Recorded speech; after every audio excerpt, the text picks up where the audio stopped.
Selamat malam. Ada satu kegelisahan yang kayaknya sama-sama kita rasain belakangan ini.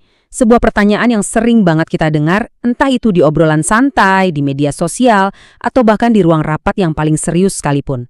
Pertanyaan soal, kenapa ya kita sebagai bangsa ini rasanya kok menang uang tapi kalah otak?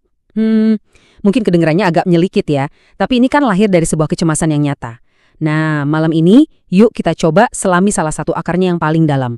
Bukan buat saling tunjuk, bukan buat cari siapa yang salah, tapi ya untuk coba mengerti aja. Kita akan masuk ke sebuah ruang yang paling dasar, tempat di mana harapan terbesar kita itu dititipkan. Ya, ruang pendidikan. Harga dari sebuah pikiran. Socrates di Yunani, Plato muridnya, Confucius di Tiongkok. Mereka hidup di zaman yang berbeda, budaya yang berbeda, dipisahkan ribuan kilometer. Tapi mereka semua sampai pada kesimpulan yang sama persis. Yuk, kita bedah bareng-bareng paradoks yang membingungkan ini.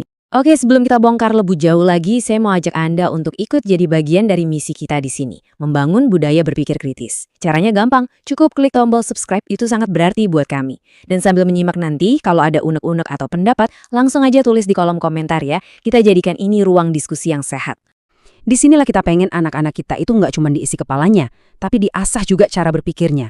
Kita mau mereka tumbuh jadi pribadi yang bisa mikir, bukan cuma sekedar dikasih tahu.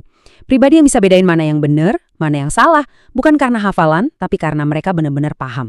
Kita sering marah, kenapa sih anak-anak kita kok susah banget berpikir kritis? Kita frustrasi, lihat mereka nelan semua informasi mentah-mentah dari gadget di tangan mereka. Kita ngeluh, waktu mereka nggak bisa bangun argumen yang kuat, malah lebih milih adu kencang-kencangan suara daripada adu gagasan. Terus kita nanya, apa yang salah ya? Kurikulumnya, cara ngajarnya?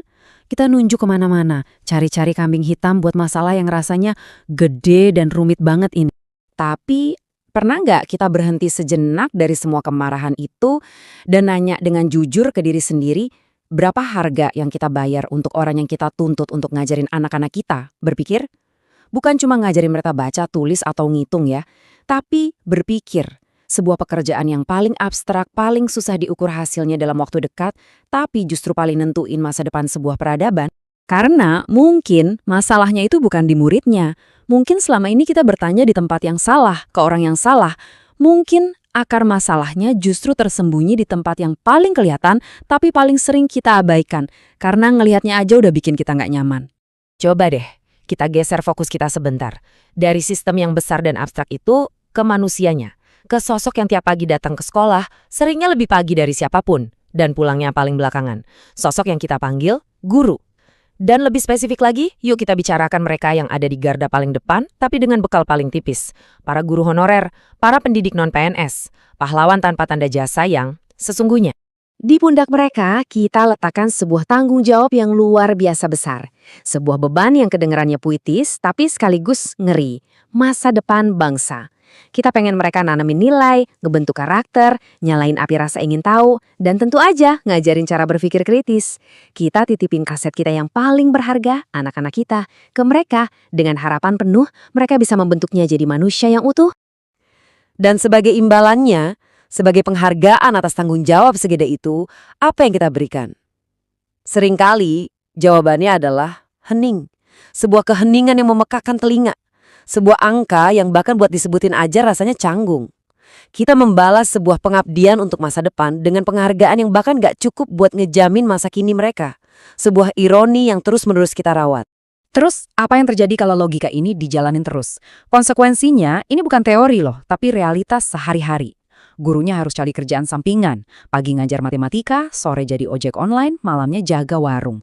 Fokusnya jadi kebelah. Gimana coba seseorang bisa ngasih 100% energinya buat ngerancang metode ngajar yang kreatif, kalau setengah otaknya udah mikirin cicilan yang jatuh tempo besok.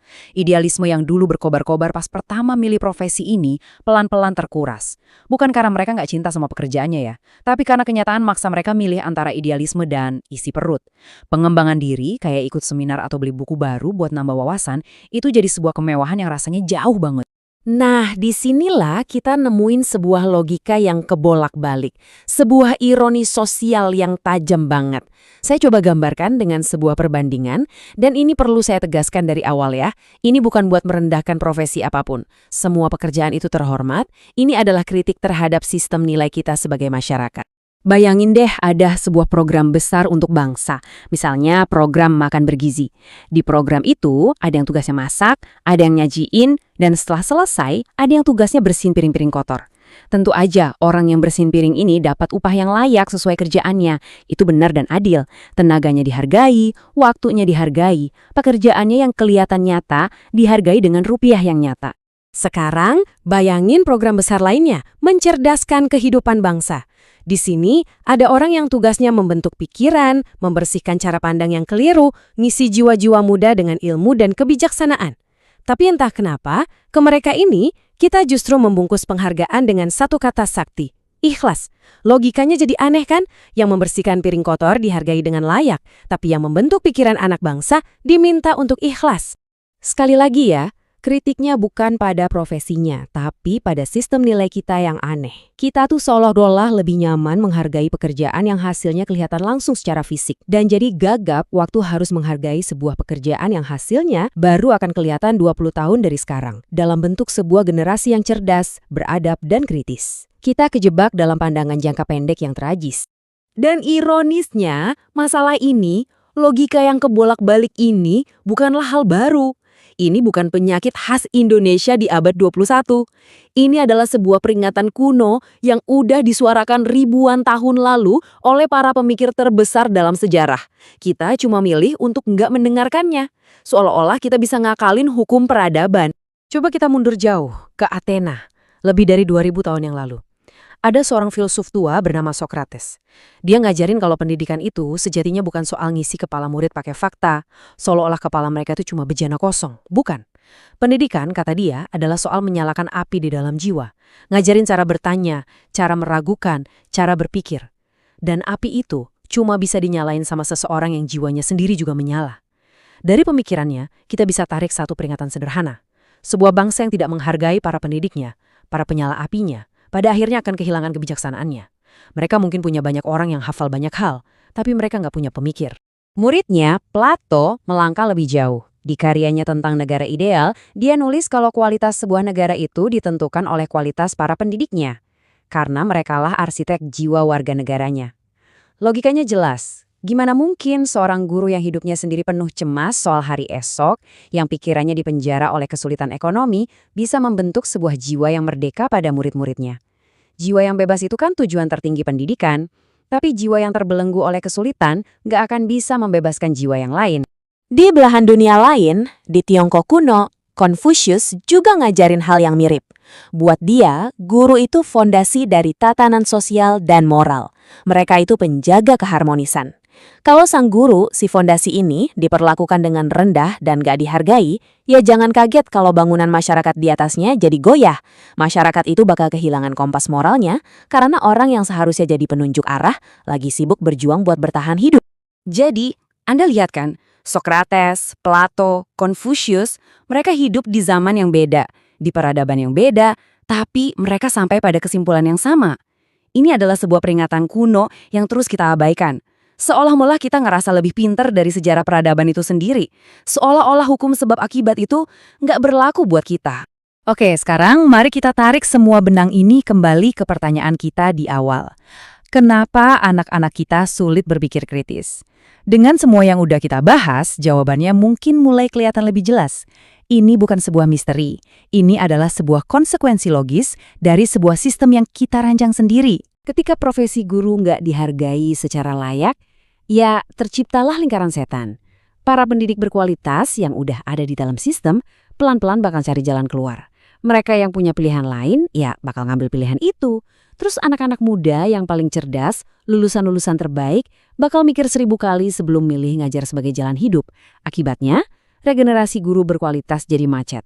Karena guru nggak dihargai, kualitas pengajaran menurun. Karena kualitas pengajaran menurun, kualitas berpikir lulusannya pun menurun.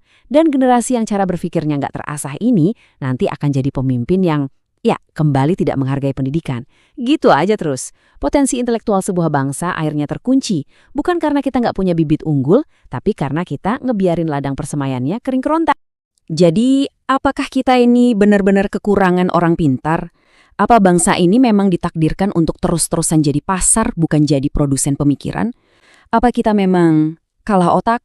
Setelah kita berjalan bersama, melalui semua perenungan ini, melalui labirin tuntutan, melalui lorong kelelahan, melalui perbandingan nilai yang menohok, dan melalui gema kebijaksanaan kuno, kita akhirnya tiba di penghujung perjalanan ini. Kita tiba pada sebuah kesimpulan yang sunyi, namun mungkin adalah yang paling penting dari semuanya. Kita bisa mulai melihat dengan cara pandang yang baru. Mungkin masalah fundamental bangsa kita bukanlah karena kita kekurangan orang pintar. Bukan. Potensi itu ada di mana-mana, tersebar merata. Anak-anak kita cerdas. Mereka punya rasa ingin tahu yang alami dan luar biasa. Kita tidak kekurangan bibit-bibit unggul. Mungkin kita hanya terlalu lama terjebak dalam sebuah kekeliruan berpikir yang mendasar. Kita terlalu lama menganggap bahwa mendidik adalah sebuah kerja ikhlas, sebuah pengabdian suci yang tidak pantas diukur dengan materi. Padahal, seharusnya kita melihatnya dari sudut pandang yang sebaliknya, bahwa mendidik adalah pekerjaan paling penting di antara semua pekerjaan yang ada, paling fundamental, paling menentukan, dan justru karena ia adalah pekerjaan yang paling penting, maka sudah sepantasnya ia mendapatkan penghargaan yang paling tinggi. Mungkin sudah saatnya kita berhenti meminta keikhlasan dan mulai memberikan kelayakan. Apa pemikiran Anda? Kami ingin sekali mendengarnya di kolom komentar. Kalau perbincangan seperti ini penting untuk kita lanjutkan, dukung kami dengan menekan tombol subscribe. Mari tetap bertanya dan tetap berpikir.